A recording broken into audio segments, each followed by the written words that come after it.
Mi siguiente invitado es Francisco Cruz, ex embajador de Chile en Panamá. Don Francisco, bienvenido a su segunda patria. Bueno, que vamos a hablar de este terremoto ocurrido en Chile el pasado domingo. ¿Cuál es el Hola futuro? Fernando. Don Buenos días, ¿cómo Francisco, estás? bienvenido a Panamá. Muchas gracias, aquí estamos. Muchas gracias, Fernando. Una cosa importante, es decir, ¿cómo está anímicamente las personas en Chile? Porque la Bolsa de Valores ha mostrado preocupación por parte del empresariado, pero ¿está satisfecho el hombre de la calle? A pesar de que fue una votación masiva para grupos independientes, no hay que olvidar que sigue siendo una votación muy pequeña, pues menos del 50% fue a votar el sábado y el domingo pasado.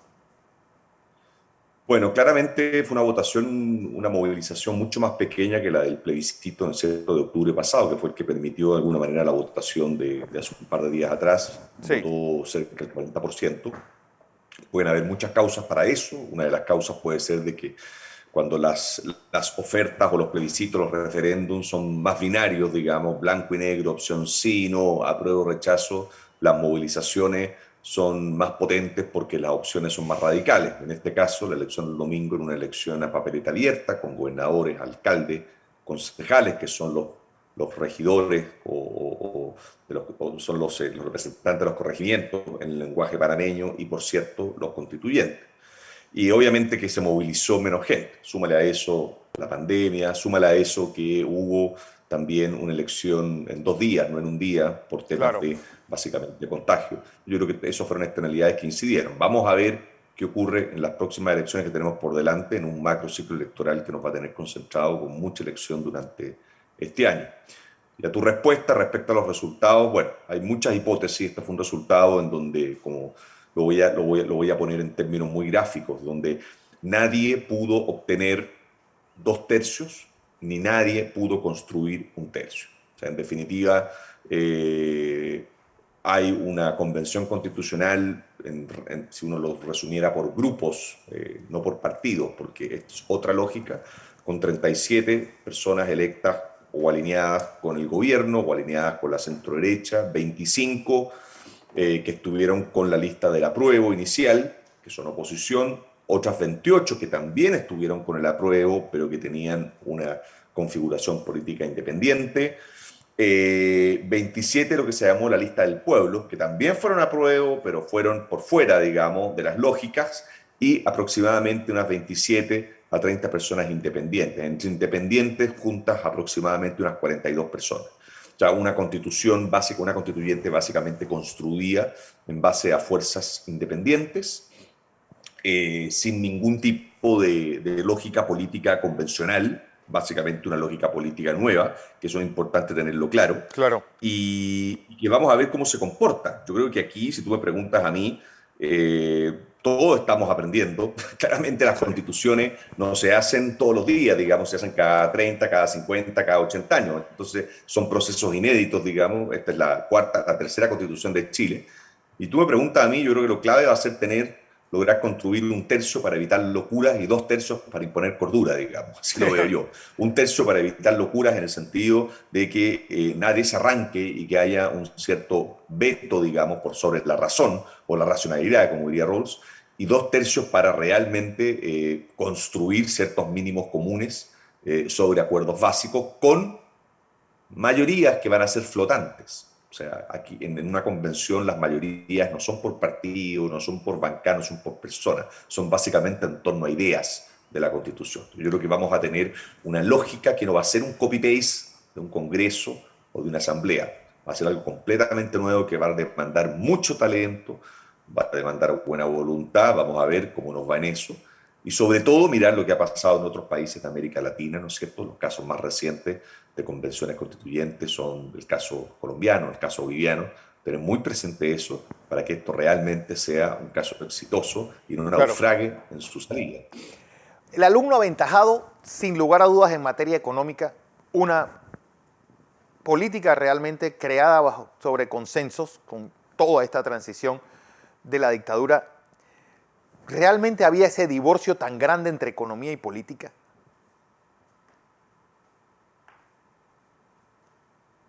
Bueno, Tú sí. dices, perdona, Es que, no te entendí la pregunta. es El decir, caso chileno, Chile dices siempre tú. se había puesto de ejemplo no solamente en materia económica, sino también en materia política, por una transición hecha en base a consensos. Pero este Sí. resultado pareciera que la economía y la política estaban totalmente divorciadas. Bueno, yo creo que hay que hacerse cargo. Efectivamente, fuimos el alumno aventajado o somos el alumno aventajado. Bueno, sí, el alumno aventajado por muchos años. Siempre se ha hablado del modelo chileno, no solo en base a la fórmula económica, sino que también en base, como tú dices, a una transición pactada y una transición que ningún país en el mundo, ni siquiera América Latina, la ha tenido porque tuvo al dictador adentro, ¿no es cierto? Sí, A Pinochet en el proceso. Bueno, todos tenemos que acordarnos que Franco no vivió eso, Panamá no vivió eso, con Noriega, digamos. O sea, tuvimos una transición, es como si hubieras tenido, digamos, a Noriega con Endara, es como claro. si hubieras tenido a Franco con las fuerzas del PSOE. Aquí Pinochet estuvo adentro, fue comandante en jefe, después fue senador vitalicio, hasta que sucede todo lo que sucede en Londres, digamos. Y eso también generó un estándar, un estrés y un músculo negociador para darle gobernabilidad al país mucho mayor. Yo creo que hay que reflexionar, estamos muy pronto, yo creo que esto, bueno, algo lo hemos conversado nosotros otras veces, yo creo que a veces hay óptimos económicos que no bastan, digamos, hay lagunas, hay brechas, hay silencios en la redistribución de la riqueza hacia abajo que uno no está escuchando, no está viendo. Creo que eso se produjo a lo menos en el plebiscito, por eso uno dice, bueno, ¿por qué tienes un plebiscito donde el 80% de los chilenos gana, o sea, pide una prueba? Eso es por algo, digamos, había un consenso, digamos, o sea, el 80% no se construye de la noche a la mañana, tiene que tener una raigambre histórica. Pero por otro lado también yo creo que ha habido un pequeño divorcio en la forma en que la clase política sabe comunicar sus propios aprendizajes, sus Sí. propios éxitos y sus propios fracasos. Yo creo que hay un tema también de pedagogía política, de comunicación pública, y súmale a eso dos factores que nos pasan a todos los países, que son clave. Uno, el surgimiento de las redes sociales y nuevas formas de hacer política. O sea, yo creo que hoy día la forma de hacer política cambió completamente. Y después de 30 años, cuando además, si lo acompañas a eso, tienes un padrón electoral que es completamente distinto al cual estabas acostumbrado. O sea, tienes gente que nació en democracia, que no nació antes del 90. Entonces tú le hablas de las luchas con la dictadura, le hablas de los paradigmas antiguos, ni siquiera le puedes hablar de la Guerra Fría, digamos. ¿Eh? Sí. Muchos creen que la historia nació con ello. Entonces hay una mirada también histórica un poco más corta, un poco más del éxito inmediato de lo que se hizo ahora, y todas las acreencias, todos los aprendizajes que tú puedes poner sobre la mesa del pasado no siempre cuentan. Yo espero que tengamos un proceso constitucional y yo no diría optimista, yo soy básicamente, siempre creo que los países son maduros y que la historia no pasa por azar. Creo que Chile ha tenido 3 constituciones, 4, digamos, si contamos los reglamentos y las constituciones al inicio de la República, y hemos salido andando de cada proceso, así que quiero creer y quiero pensar y quiero aferrarme a esa historia.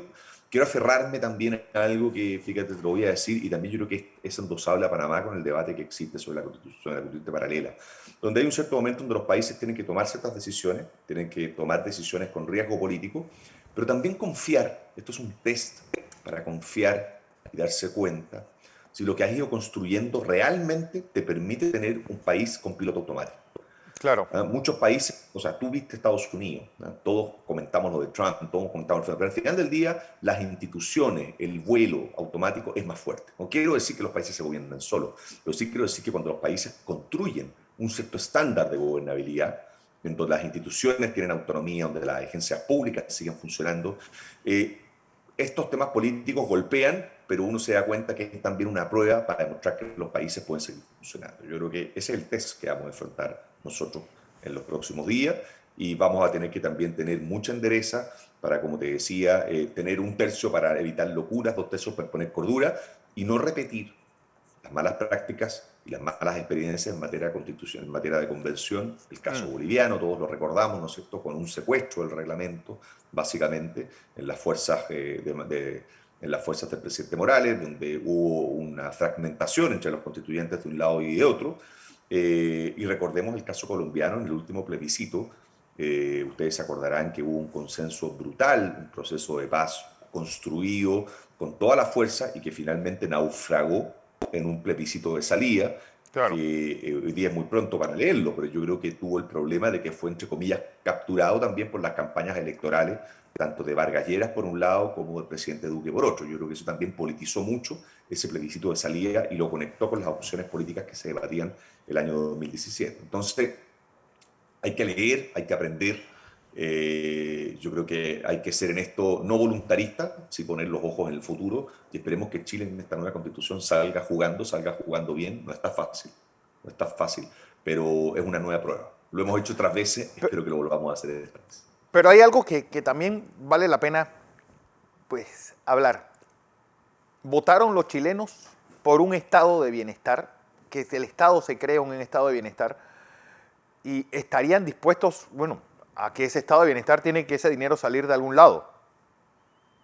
Porque con un grupo tan grande del espectro hacia la izquierda, pues, es un grito pues, que están pidiendo los chilenos de esta construcción de que el Estado les provea de muchas cosas. O sea, yo creo que la opción es muy difícil hoy día decir, mira, aquí lo que se está pidiendo es un estado de bienestar. Yo creo que un griterío, por decirlo, o una proclama hacia en una sola dirección con una fórmula específica es muy difícil ponerle ese título, digamos. Yo creo que hay varias canciones jugando, hay varios títulos jugando, ¿no es cierto? Hay una mayoría, por cierto, que quiere cambios estructurales. Eso es así. Ahora, ¿cómo se manifiestan esos cambios estructurales? Si esos cambios estructurales se manifiestan, por cierto, en una intervención del Estado y en una estatización de fondos y en una, lo estoy poniendo en extremo, ¿no es cierto?, el lenguaje ultra, eso puede que esté en la idea de algunos, digamos, pero no de la mayoría. Si ese Estado se expresa, obviamente, en un Estado más presente, más fuerte, con un pilar solidario, por ejemplo, que intervenga en el sistema de las AFP, Caja del Seguro Social, el lenguaje panameño, ¿es cierto? Sí. En donde, a diferencia de ustedes, nosotros hemos tenido un debate que es histórico, y yo mismo lo he contado muchas veces en Panamá, respecto de un sistema de reparto que no funcionaba bien, a un sistema de capitalización individual de administradores de fondos de pensiones, que de alguna manera funcionó bien al principio, pero que después generó distorsiones en el mercado y hizo que las cotizaciones y las pensiones fueran muy marginales para los cotizantes, y todo lo hemos vivido con nuestros padres, con nuestros familiares, pero en donde tampoco puede significar una marcha atrás a un sistema como el que estaba vigente anteriormente. Lo normal, lo natural, debería ser un sistema privado, con un fuerte pilar público solidario, con un Estado mucho más interventor, pero en ningún caso romper la lógica del mercado, digamos. Claro. En ningún caso romper eso, porque además los sistemas de administración de fondos de pensiones lo que hacen también es movilizar riqueza en el mercado en general. Todos estamos de acuerdo, sí que hay que corregir. Todos estamos de acuerdo que las pensiones tienen que ser mejores y para eso el Estado debe meterse la mano y el Estado debe asegurar un piso, digamos, en tu pensión y debe darle más flexibilidad a los cotizantes también para jugar. Por ejemplo, otro de los temas muy polémicos ha sido el presidente Lago hizo una reforma y la presidenta Bachelet para establecer un pilar solidario y tener multifondos, es decir, jugar con las alternativas de inversión. Vino todo un debate de las AFP que no le gustaba que uno pudiera cambiar sus fondos dentro de sus fondos cotizantes, porque claro, eso hacía que uno de alguna manera, entre comillas, jugaba con el tipo de inversión de la propia AFP y tú le quitabas espacio trecho para la predictibilidad de sus propias inversiones. O sea, lo normal es que las personas tengan una libertad absoluta con sus fondos, ¿no es cierto?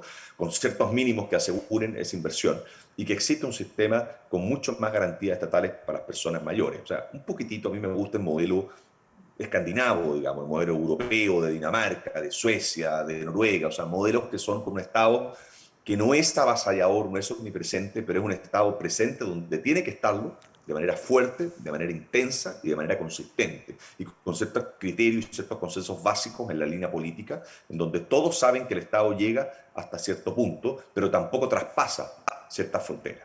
Ese debate, que en América Latina es muy complicado, muy Es muy traumático, complicado. porque me pregunta a mí, salvo Fernando Enrique Cardoso, salvo Ricardo Lagos Escobar, en general la socialdemocracia en América Latina, si ustedes se fijan, y tú, Fernando, que eres un estudioso de los sistemas políticos, son bastante pendulares, digamos. Nosotros Sí. pasamos del neoliberalismo, por decirlo exacerbado, al voluntarismo de la izquierda. Es difícil encontrar estos medios.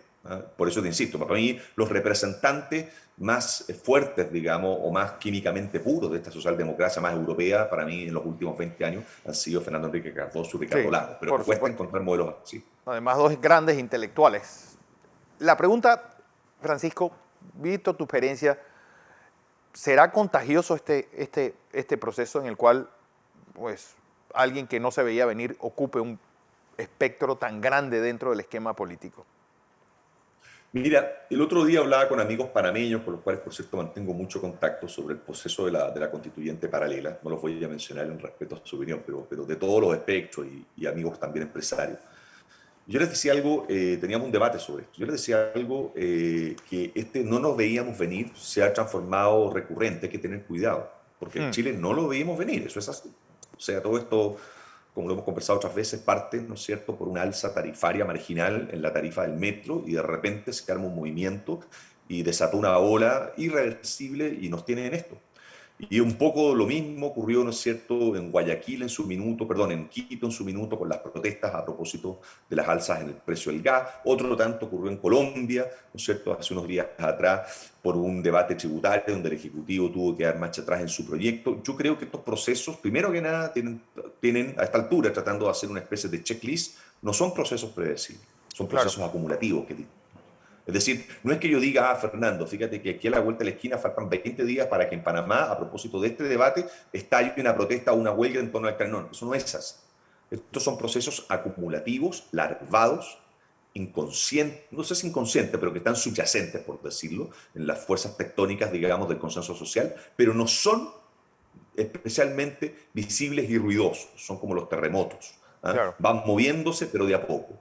Dos, no siempre están vinculados o no siempre son proporcionales al movimiento que generan. Nuevamente, por los ejemplos que dimos. Es decir, Claro. muchas veces uno dice, pero ¿cómo? ¿Fue esto? Bueno, entonces no declaro el alza, no, retiro el proyecto. No, ya es tarde, ya ocurrió. Son como las gotas que rebalsan el vaso, que no siempre son proporcionales respecto a la causa y el efecto que producen. Y tercero, que demuestran un malestar social acumulado muy grande, digamos, que a veces tampoco lo tuviste sobre la mesa. O sea, ¿quién iba a pensar que en Chile, un país que hasta hace meses atrás del estallido social, y éramos, entre comillas, la primadona de las transiciones, Chile tuvo, tú recordarás, en los últimos 4 años, Claro. dos gobiernos se fueron alternando de signos políticos distintos, con transiciones ejemplares, y además con traspasos al mando ejemplares, digamos, Bachelet, Piñera, Piñera, Bachelet, todos somos el ejemplo de América Latina, de las políticas públicas permanentes, de los 10, de los 12, de los 15, de los 20 años, y de repente estalla esto, y te insisto, larvado, subyacente, no proporcional respecto al hecho que lo motivó y que además devela, ¿no es cierto?, y pone sobre la mesa Sí. un malestar social muy fuerte. Entonces hay que tener cuidado Claro. porque llegas, no te das cuenta. Don Francisco Cruz, como siempre, un placer escucharte, ex embajador de Chile en Panamá y gran amigo de esta casa. Muchas gracias, Fernando, por tu invitación. A ti. Saludos a todos.